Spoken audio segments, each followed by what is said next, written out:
Welcome to the Cozy Little Cabin. Today is Monday. I hope you remember your 7 days that are in a week. Let's just say them together before we start our morning. Monday, Tuesday, Wednesday, Thursday, Friday, Saturday, Sunday. And today is Monday. Let's talk a minute about the months of the year. How many months are there in a year? There are 12 months. Do you remember our little song that we sang at school? Let's try it. January, February, March and April, May, June, July and August, September, October, November, December. These are the months of the year. And yes, there are 12. I wonder what month we're in. We're in the month of April. And before long, if you look at a calendar, we're going to be running out of days again on the calendar, and then it'll be time to switch to a new month. What month comes after April? Let's see, April and May. Ooh, May. I love May because it means there's going to be lots of beautiful flowers in the springtime. Well, let's talk for a minute about what our letter is today. We've talked about lots of letters during the school year, and we're on our last letter of the alphabet. Can you help me remember what letter is the last letter of the alphabet? It's the letter Z. Z. And Z makes the Z sound. Today, Mrs. Kapanka is wearing a little jacket, and my jacket has a zipper. On the zipper, there's little teeth. When I zip my zipper, I have to put that in there and then listen.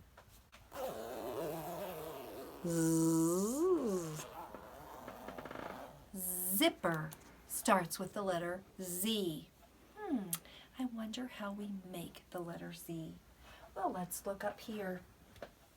I have the letter Z already made for you, but we're going to practice it too. We make our dots so we know where to start. Then we go over. This is a little tricky because you have to come down at an angle, make an angle, and then go back again. Baby Z looks just like its mom. You go over, you've got to come down at an angle, and back again. Z, the last letter in the alphabet, and the letter that makes the Z sound. Here's our Z. Let's put it right here. And this is a picture of a zebra. Can you say zebra with me? Zebra. I have a great big book about a zebra. Oh my goodness. These are the actual size of the head of a zebra. Let's put it up to Mrs. Kapanka's head. Wow, a zebra's head is very big. Let's look closely at our zebra head. Do you notice it has lots of whiskers down here around the mouth? Those whiskers help the zebra find food. It also has little hairs up by its eye, has hairs in its ears. But you know what I notice most of all about a zebra? Is it's a pattern. We've been talking about patterns all year at preschool, and the last letter of the alphabet with the letter Z for zebra, we have an animal with a pattern. Let's look at our pattern. Black and white, black and white, black and white. A zebra has a beautiful pattern. A zebra lives in the savannah in Africa, and we're going to have a story in just a minute by one of our friends that's a zebra. I would like you to meet Malia. Well, hi Malia. Thanks for coming to preschool with us this morning. Did you want to wave at the kids? Hi kids. She is so glad to be here. She came a very long ways. She lives on the savannah in Africa. What is a savannah? Malia told me that a savannah is just a very, very large area where there's lots of animals that live there. Some of the animals are friendly with the zebras, but some of them can be very scary. And this story she's going to tell about is one of those days when it was kind of scary. So Malia, why was it such a big day? Did you have a special responsibility that day? Okay, let's see. Was your responsibility to help cook? No? Okay. Was it to help take care of the herd? Oh, it was a big day because today was the day she was old enough to help take care of the herd. So it was a very special day. Malia and her dad and mom and the whole herd went out looking for food. Did you find a nice grassy spot? Oh, good. And so they were eating food and enjoying the green grass. And then they got very sleepy. So then what happened?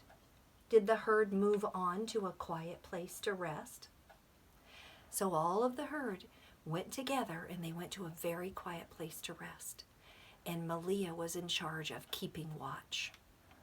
Were you very attentive? We talked about attentive at preschool. Can I tell you what we learned about attentive? Attentive is stop, look, and listen.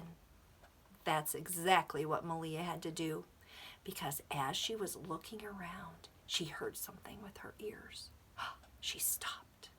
She looked with her eyes, and she listened more. And then she thought, I better wake the herd up because I think there's a lion very close. Is that what happened, Malia? Yeah, and it was scary, wasn't it? Yes. So Malia made a very loud noise, and the herd woke up, and what did you do? Did you all run away? They all ran to a very place where it was safe, and they got very quiet. When you got there, was everybody there, Malia? No. Who wasn't there? Was it one of the babies? And that baby's name was Otto. And Otto was not there. What happened next, Malia? Did someone have to go find him? It was her dad. Her dad had to go try to find Otto. And do you know where they found him? He was safe, and they were all so happy. Yay, they were so happy because Otto was hiding in the grass just like he was supposed to do. His mommy had taught him that if a big lion comes along, you get down very low in the grass and you sit very quietly and don't make a peep. And then Malia's dad was able to find him, and they went back to the herd, and everybody was happy. I bet that was a very, very difficult day. But Malia, we are so proud of you because you were attentive. Were you sleeping? No, she said, I was not sleeping. You were stopping, and you were looking around, and you were listening. And that's what we're supposed to do when we're supposed to be attentive. Malia, thank you for sharing your story with us. What a good lesson in attentiveness and taking care of our family. I'm going to set you right back there, Malia, for just a minute while we keep talking about zebra. Because, Malia, you are a beautiful zebra. Let's put her back. Well, we've talked about zebras starting with the letter Z. And Mrs. Kapanka has some. Well, I got some Play-Doh out because I thought it would be fun for us to practice making Z's with our Play-Doh. If you don't have Play-Doh at home, that's okay. You know what you can do? You can get a little bit of water and dampen some dirt outside and a stick, and you can practice writing your letters in the dirt. And that's a fun way to do it too. I like to do it that way. Well, I'm going to make a Z. I made one of I made the top. Now I'm going to make the bar in the middle. Now I'm going to make the bottom bar. So there's 3 parts to the Z. Z. Look at that. It's still wrong. Yeah. All right, we're going to put this away, and then we're going to do a push pause. Hey, while we're doing the push pause, there's a few things I want you to gather up. Let me show you. I would like you to find a piece of paper. Now, it can be a magazine piece of paper, a newspaper. It doesn't have to be a blank piece of paper like Mrs. Kapanka's. But if you can find one, that would be great.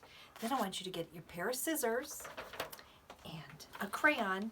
I used black just because we're talking about zebras today and I liked black and white. But you could get any color you want.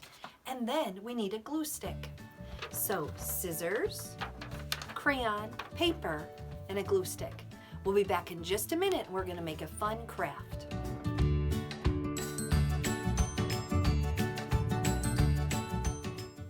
All right, are you ready to start? So we have our big piece of paper. I'm going to fold it in half, and then I'm going to fold it again. So I have a smaller piece of paper like this. Then I'm going to take my scissors, and I'm going to cut just the end right off. Oh, now look what I have. I have 2 strips. But you know what I'm going to do with those 2 strips? I'm going to cut them right in half. Now I have 4 strips. How many strips do we need for a Z? Let's count. 1, 2, 3. We only need 3 strips, so we're going to put 1 away. I got the crayon, the black crayon, just because I was thinking about zebras today. But if you wanted to make a very colorful one, you could do it that way too. So I'm just going to color each one of my strips, just like that. Doesn't have to be perfect, but it looks nice if you get it pretty colored in. Like I said, you can use any color you want. Now I'm going to lay out my Z just like that. Oh, got it. Now I'm going to glue the back. Now I'm going to glue the middle one. Remember, it's got to go at an angle, just like that. And then I'm going to glue the bottom one.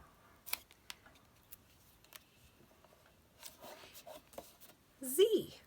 Then I thought it would be fun. You could take lots of different color crayons and you could make Z's all over your paper. Z. Z makes the Z sound, like zebra and zoo and zipper. They all make the Z sound. Well, I think we should talk about numbers for just a minute. Let's practice our numbers. 10, 11, and 12. Remember, 10 is made up of 2 numbers, a 1 and a 0. 11 is also made up of 2 numbers, a 1 and a 1. And a 12 is a 1 and a 2. 10, 11, and 12. We talked for just a minute about you finding a clock at your house. Well, I brought a clock from my house for us to look at, because this clock has numbers 1, 2, 3, 4, 5, 6, 7, 8, 9, 10, 11, 12. Did you find a clock at your house that has all of those numbers that you can read? The reason it's so important for us to learn those numbers is because then we can learn to tell time by the hour. And that's what I want to start teaching you today. We won't get it all learned today, but we're just going to begin learning about the clock today. First, we have to talk about the numbers again. 1, 2, 3, 4, 5, 6, 7, 8, 9, 10, 11, and 12. Now, the shorter hand, or the red arm here on our clock, is pointing at a number. That's the hour that it is, the hour. The long hand talks about the minutes, but we're not going to be talking about minutes right now. We're just going to be talking about the hour. So we're going to say o'clock. So watch, Mrs. Kapenka. We're going to turn the clock like it goes round and round, and it's going to land right up there at the 12, the minute hand, but the hour is pointing at the number 2. So it's 2 o'clock. Let's try it again. Here goes our arm back up to the 12. It's 3 o'clock. Here we go again. 4 o'clock. Here we go again. 5 o'clock. You can see how we can learn to tell time by the hour. So what time is it now? You're right, 6 o'clock. Let's see if I can trick you. Oh, I'm going to put it on this number. 9 o'clock. Let's try it again. All the way around. Oh, what time is it now? 1 o'clock. So we're going to look at the shortest hand. We call the little hand, or the hour hand. When you see the long hand or the minute hand pointing at the 12, look where the other hand is, and you will be able to tell time by the hour. What time is it now? 3 o'clock. Good job. 6 o'clock, 7 o'clock. Just watch the hour hand. That's this hand, and we're only talking about the hour hand. Now it's 10 o'clock, 11 o'clock, 12 o'clock. we're not going to talk about the minute hand because there's 60 minutes in an hour, and we haven't counted to 60 yet. You're going to do that next year, probably in kindergarten. So right now, we're just talking about the hour hand. So what time is it? It's 1 o'clock. Well, it's time for us to go. Boy, does time go quickly. Wow. And that's what happened today in our preschool class. Let's sing our little song as we say goodbye. I'll see you on Wednesday, on Wednesday, on Wednesday. I'll see you on Wednesday, the next day of school, in our cozy little cabin. Bye-bye.